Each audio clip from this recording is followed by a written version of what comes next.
അസ്സലാമു അലൈക്കും വറഹ്മത്തുള്ളാഹി. അൽഹംദുലില്ലാഹി വസ്സലാത്തു വസ്സലാമു അലാ റസൂലില്ലാഹ്. സഹോദരന്മാരെ, സുഹൃത്തുക്കളെ, നമ്മൾ സക്സസ് സ്റ്റോറീസ് ഇങ്ങനെ വീഡിയോസാക്കി ഷെയർ ചെയ്യാൻ വേണ്ടി ഉദ്ദേശിച്ചിരുന്നു. അതിൽ ഇന്ന് സംസാരിക്കാൻ പോകുന്നത് ഏകദേശം 2008 നമ്മൾ അറ്റൻഡ് ചെയ്തൊരു കേസാണ്. ഒരു ലേഡി ആൾമോസ്റ്റ് മേ ബി ഒരു 33 ഇയേഴ്സ്, 33 വയസ്സ് കാണും.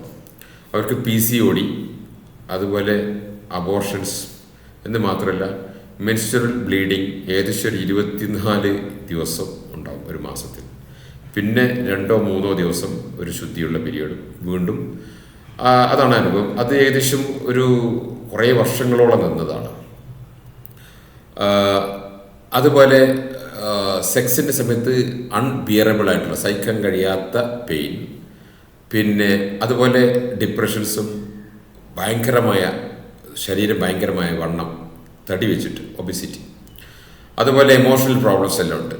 പക്ഷെ ഹസ്ബൻഡുമായിട്ടൊക്കെ നല്ല ഒരു വൃത്തിയുള്ളൊരു കുടുംബം, ഒരു പക്വതയും സംസ്കാരവും ഒക്കെ ഉള്ളൊരു പക്വതയുള്ള ഒരു കേരളത്തിലൊരു നവോത്ഥാന പ്രസ്ഥാനത്തിൻ്റെ ആളുകളായിട്ട് വർക്ക് ചെയ്യുന്ന ആളുകൾ. ഇവർക്ക് ഈ പ്രോബ്ലംസ് ഉണ്ടായിട്ട് ഇവർ നവോത്ഥാന പ്രസ്ഥാനത്തിൻ്റെ ആളുകളുമൊക്കെ ആയിട്ടും അവർ മന്ത്രവാദികളെ സമീപിച്ചിരുന്നു. ഈ കേസ് വരുന്നത് എൻ്റെ വൈഫിൻ്റെ ഒരു ഫ്രണ്ടിൻ്റെ കേസ്, പിന്നെ പരിചയത്തിലൂടെ എൻ്റെ വൈഫിനുമായിട്ട് സംസാരിച്ചതാണ്.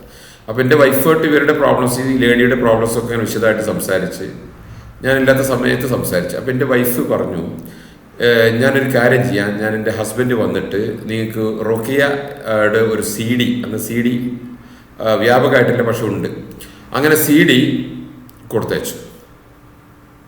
പിന്നെ ഒരു CD കൊടുത്തയച്ചു. അങ്ങനെ CD കാസറ്റ് കൊടുത്തയച്ചു. അങ്ങനെ അതവർ കേൾക്കുന്ന സമയത്ത്, ഇത് നീ കണ്ണടച്ചിട്ട് ഇതങ്ങോട്ട് കേൾക്ക്, എന്നിട്ട് നോക്കാം എന്താ വിഷയങ്ങൾ നോക്കാം എന്ന് പറഞ്ഞു.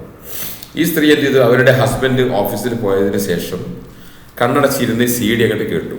CD കേൾക്കുന്നതോട് കൂടിയിട്ട് 10 മിനിറ്റ് കഴിഞ്ഞപ്പോഴേക്കും ഇവർ ഭയങ്കരമായിട്ട് ഇളകലും കൂവലും വിളിക്കലും മറിയലൊക്കെ ചേർത്ത്. അങ്ങനെ CD ഒക്കെ ഓഫാക്കി ആകെ കൂടെ ബേജാറായി പേടിച്ച് ഹസ്ബൻഡിൻ്റെ ഓഫീസിലേക്ക് വിളിച്ച്, ഹസ്ബൻഡ് ഓഫീസിൽ നിന്ന് വന്ന് നോക്കുമ്പോൾ ആകെ കൂടെ തളർന്ന് കിടക്കുന്നത്, ഒന്നിനും വയ്യ, ആകെ കൂടെ വിറക്കുന്ന ശരീരം. അപ്പോൾ എന്താ സംഭവം? ഇങ്ങനെ CD കേട്ടതാ. അതിലെന്താ ഉള്ളത്? ഖുർആൻ ഓതിയതാ. നോക്കുമ്പോൾ അത് അപ്പോൾ പറഞ്ഞു, ഇത് ഇങ്ങനെ തന്നതാണ് ഇന്ന ആളുടെ വൈഫ്, ഞാൻ ഇങ്ങനെ പറഞ്ഞപ്പോൾ തന്നതാണ്.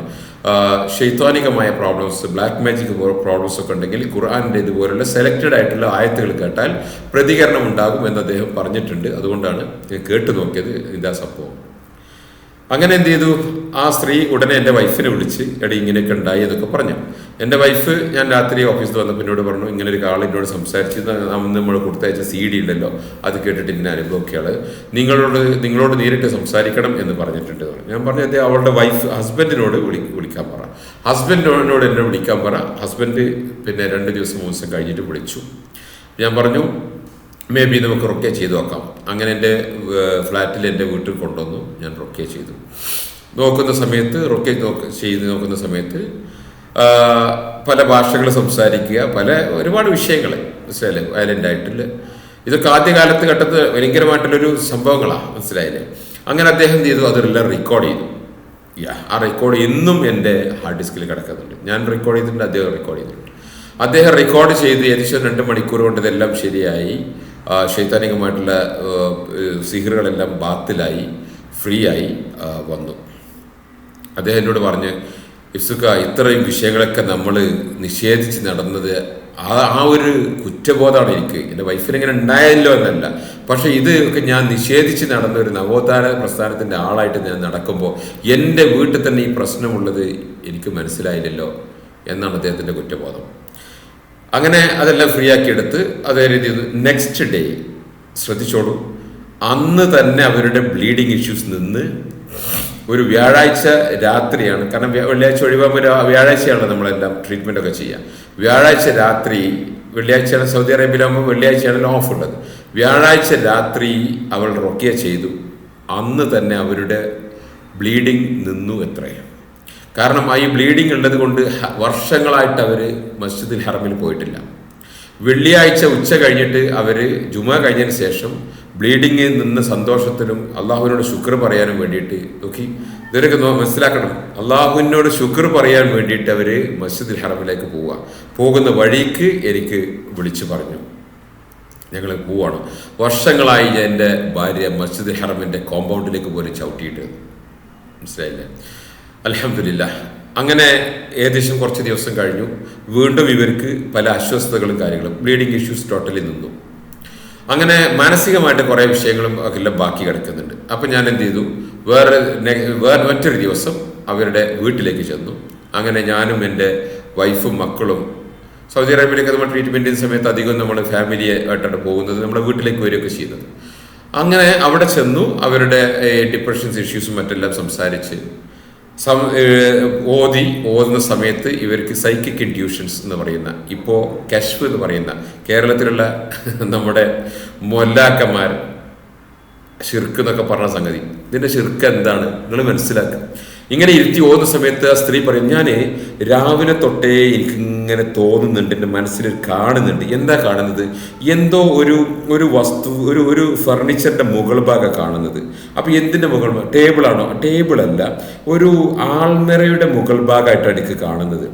ഒരു ആൾമറയുടെ മുഖം ഭാഗം കാണുന്നുണ്ട്. പിന്നെ എവിടേക്കോ ഒരു ഹിഡൻ ആയിട്ട് വെച്ചെന്തൊക്കെയോ കാണുന്നുണ്ട്. രാവിലെ തൊട്ടേ എനിക്കിത് ഇങ്ങനെ കാണുന്നുണ്ട്, മനസ്സിലായില്ലേ? അങ്ങനെ ഇതിൻ്റെ അത്ഭുതം എന്താണെന്ന് ചോദിച്ചാൽ, ഞങ്ങൾ അവരുടെ വീട്ടിലേക്ക് ചെന്ന് ഇഷാ നമസ്കാരത്തിൻ്റെ സമയത്ത് ചെന്ന്, അപ്പം ഞാൻ എൻ്റെ വൈഫിനോട് കുട്ടിയോട് പറഞ്ഞു, ഇവിടെ ഇരുന്നോ, ഞാൻ പള്ളിയിൽ പോയിട്ട് നിസ്കരിച്ചിട്ട് വരാം. ഞാൻ പള്ളിയിൽ പോയിട്ട് നിസ്കരിച്ച് വരുമ്പോഴേക്ക് ഈ സ്ത്രീ അവരുടെ വീട്ടിൽ വയലൻ്റായിട്ട് ഹാദറായിട്ട് പറയുന്നു, ഹിഫ്സുർ റഹ്മാൻ വന്നിട്ടുണ്ട്, ഹിഫ്സുർ റഹ്മാൻ ഇവിടെ അടുത്തെത്തിയിട്ടുണ്ട് എന്ന് പറയുന്നു. അങ്ങനെ അത് ഞാൻ ചൊല്ലും എന്നുള്ള ഈ സ്ത്രീയോട് പറഞ്ഞിട്ടില്ല. ആ സ്ത്രീയുടെ ഹസ്ബൻഡാണ് നമ്മുടെ ഏർപ്പാടാക്കിയത്. ദാറ്റ് മീൻസ് ഹസ്ബൻഡിനോട് പറഞ്ഞിട്ടുണ്ട്, ഹസ്ബൻഡ് ഇന്ന സ്ഥലത്തേക്ക് വരാൻ പറഞ്ഞ വീടിനടുത്ത് ചെന്ന് കാർ പാർക്ക് ചെയ്ത് ഈ സ്ത്രീ പറയുന്നു, ഹിഫ്സുർ റഹ്മാൻ എത്തിയിട്ടുണ്ട്, ഹിഫ്സുർ റഹ്മാൻ എത്തിയിട്ടുണ്ട് എന്നിങ്ങനെ പറയുന്നു. കുറച്ച് കഴിഞ്ഞ് ഞാൻ നിസ്കാരമൊക്കെ കഴിഞ്ഞ് ഹസ്ബൻഡ് പുറത്തു വന്ന് ഞങ്ങൾ എന്ത് ചെയ്തു, അവരുടെ വീട്ടിലേക്ക് കഴിച്ചു. വീട്ടിൽ ഇരുന്ന് സംസാരിച്ച് അവർ വെള്ളമൊക്കെ കൊണ്ടുവന്ന് തന്ന് സംസാരിച്ച് നോക്കുമ്പോൾ ഇവർ പറഞ്ഞു, ഞാനിങ്ങനെ കാണുന്നത്. അപ്പോൾ എവിടെയാണ് നീ കാണുന്നത്? ഞാൻ കാണുന്നത്, അപ്പം ഞാൻ പറഞ്ഞു, നീ കാണുന്ന ഭാഗത്തേക്ക് കൈ ചൂണ്ടിക്കാണിച്ചു. അപ്പം ഞാൻ കാണുന്നത് ഇവിടെയാണ്.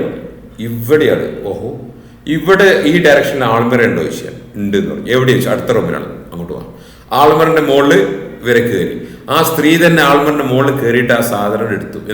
അവിടെ ഉണ്ടായിരുന്നു സിഹിർ ചെയ്ത വസ്തുക്കളൊക്കെ. ഇവരെ വീട്ടിൽ നവോത്ഥാന പ്രസ്ഥാനത്തിന്റെ ആളുകളായ ആളുകൾ അവരുടെ വീട്ടിൽ ഇത് കൊണ്ടുവന്ന് വെച്ച ആളുകൾ പിന്നെ അവരെ ആരായിരിക്കുമെന്ന് ഇവർക്ക് ഒരു ഏറെക്കൂടെ ഐഡിയ കിട്ടി പിന്നീടുള്ള ഇൻവെസ്റ്റിഗേഷൻസിൽ. പറഞ്ഞു വരുന്നത് രണ്ടാമത്തത് കാര്യം, നീ എവിടെയാണ് ഇത് കാണുന്നത്? ഒരു എന്തിന്റെ അടിയിൽ കാണുന്നുണ്ട്.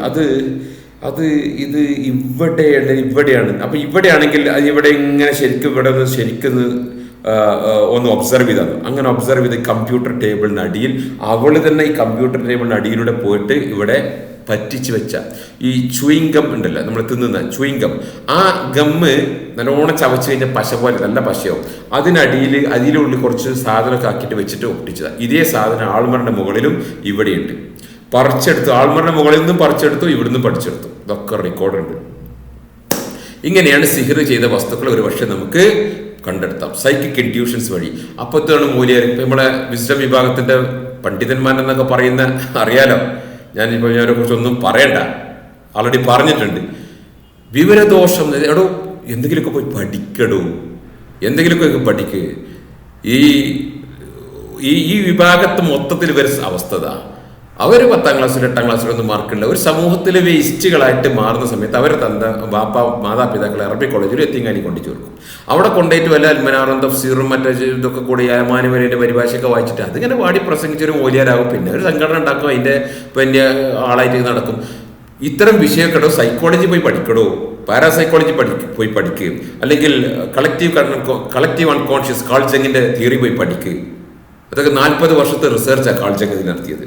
അതുപോലെ പാരാസൈക്കോളജി പോയി പഠിക്കുക. വേണ്ട സൈക്കിക് ഇൻഡ്യൂഷൻസ് ഒക്കെ ഷെയ്ഖുൽ ഇസ്ലാം ഇബ്നു തൈമിയുടെ അഖീദത്തുൽ വാസിതിയുടെ ശർഹ് പോയി പഠിക്കടാ. വേണ്ട, അഖീദത്തുൽ മജ്മുഅൽ ഫത്താവിയിലെ 26ഓളം പേജുകൾ ഷെയ്ഖുൽ ഇസ്ലാം ഇബ്നു തൈമിയ സൈക്കിക് ഇൻഡ്യൂഷനെ കുറിച്ച് ചെയ്തിട്ട് പോയി പഠിക്കടാ. ഇതൊക്കെ പഠിച്ചിട്ട് വേണ്ടത് ശിർക്കാന്നൊക്കെ പറയാം. ഇപ്പം ശിർക്കാന്ന് പറഞ്ഞാൽ തന്നെ അല്ല ശിർക്കായതുകൊണ്ട് അല്ലാത്തതുകൊണ്ട്. ഇപ്പം ആയതേത് അല്ലാത്തതെന്ന് കൂടെ കൺഫ്യൂഷനാണ്. ഇപ്പം തിരുത്തേണ്ടി വരും നിങ്ങൾക്ക്. നമ്മളൊക്കെ പറഞ്ഞത് 15 വർഷം കഴിഞ്ഞിട്ടേ നിങ്ങളെ മനസ്സിലാക്കാൻ കഴിയുള്ളൂ. നമ്മളൊക്കെ പറഞ്ഞത് 15 വർഷം കഴിഞ്ഞിട്ടേ നിങ്ങൾക്ക് കാണുള്ളൂ, മനസ്സിലാക്കാൻ കഴിയുള്ളൂ. എനിവേ പോട്ടെ, ഞാൻ പറഞ്ഞു വരുന്നത് ഇങ്ങനെ ഈ സ്ത്രീ എന്ത് ചെയ്തു, ഈ സിഹർ ചെയ്ത വസ്തുക്കളൊക്കെ എടുത്ത് അങ്ങനെ ശൈത്താൻ പല രീതിയിൽ സംസാരിക്കുക, പല ഭാഷ സംസാരിക്കുക. അങ്ങനെ ഇതൊരു ജാപ്പാൻ കണക്ഷൻസിലൂടെ ഇവർ സംസാരിക്കുന്നത്. അങ്ങനെ ഈ ശൈത്താൻ പറഞ്ഞ പേര് നെഹക്ക. ഇതിന് നെഹക്ക പോയി പഠിച്ചു നോക്കുമ്പോഴേ, നെഹക്കയാണ് പേര്. നെഹക്ക എന്ന് പോയി പഠിച്ചു നോക്കുമ്പോഴതാ നെഹക്ക ചെക്ക് ചെയ്ത് നോക്കട്ടെ നെഹക്ക എന്താന്ന്. നമ്മളെ ഹൈന്ദവ ഐതിഹ്യത്തിൽ സരസ്വതി പാർവതി എന്നൊക്കെ പറഞ്ഞെന്താ അതുപോലുള്ളൊരു കഥാപാത്രമാണ് നെഹക്ക. ഈ സ്ത്രീക്കത് അറിയോ? അല്ല. So how this is happening? This is what. ഇങ്ങനെയാണ് സിഹിർ ലോകത്തേക്ക് ടച്ചായാൽ അതുപോലെ കളക്റ്റീവ് അൺകോൺഷ്യസിലൂടെ പല ഇൻഫർമേഷൻസ് പുറത്തേക്ക് വരും. അതൊക്കെ ഇവരുടെ മിത്തിക്കൽ മൈൻഡിലൂടെ പുറത്തേക്ക് വരും. ശൈത്താന്മാരുള്ളതുണ്ട്, ഇല്ലാത്തതുണ്ട്, സംസാരിക്കുന്നുണ്ട്, ഇല്ലാത്തതുണ്ട്. എനിവേ അൽഹംദുലില്ലാ ദാറ്റ് കേസ് വാസ് അള്ളാഹ് 100% ഷിഫയാക്കി തന്നു. അതിനുശേഷം അദ്ദേഹം നമ്മളോട് എന്ത് ചെയ്തു, ആ ഒരു അടുപ്പം ബന്ധമൊക്കെ ഇപ്പോഴും ഉണ്ട്. മാത്രമല്ല അന്ന് റെക്കോർഡ് ചെയ്ത വീഡിയോ എൻ്റെ കയ്യിലുണ്ട്, അദ്ദേഹത്തിൻ്റെ വീഡിയോ കയ്യിലുണ്ട്. അദ്ദേഹം പറഞ്ഞു, അപ്പോൾ ഞാൻ പറഞ്ഞു ഈ നിഷേധിക്കുന്ന ആളുകളുണ്ടെങ്കിൽ അവർക്ക് വീഡിയോ കാണിച്ചു കൊടുക്കാൻ പറ്റുമോ? അദ്ദേഹം പറഞ്ഞു, ഇസുക്ക നിങ്ങൾ ട്രീറ്റ്മെൻറ്റ് ചെയ്തത് അള്ളാഹിൻ്റെ വചനത്തിന് വേണ്ടിയിട്ടായിരുന്നില്ലേ? അതെ. അന്ന് നമ്മൾ പൈസയും കൂടി വാങ്ങൂല കേട്ടോ, അള്ളാഹുവിൻ്റെ വചനത്തിന് വേണ്ടിയിട്ടായിരുന്നില്ലേ? അതെ. എങ്കിൽ അത് മതി നിങ്ങൾക്ക് എക്കാലത്തും വലിയ ഹൈറും ബർക്കത്തും കിട്ടും. നിങ്ങളത് ഒരാൾക്കും കാണിച്ചു കൊടുക്കേണ്ട. ഒന്ന്, അതൊരു സ്ത്രീൻ്റെതാണ്. രണ്ടാമത് ഒരു മനസ്സിനൊരു തൃപ്തി ഇല്ല, അത് അവൾക്ക് തന്നെ തൃപ്തിയില്ല, അതുകൊണ്ട് കാണിച്ചു കൊടുക്കണ്ട. അതുകൊണ്ട് നമ്മൾ കാണിച്ചു കൊടുത്തിട്ടില്ല. ചുരുക്കി പറഞ്ഞാൽ ഇതാണ് ഇതിൻ്റെ യാഥാർത്ഥ്യം. ഇത് 2008 നമ്മുടെ അനുഭവമാണ്. അൽഹംദുലില്ലാഹ്.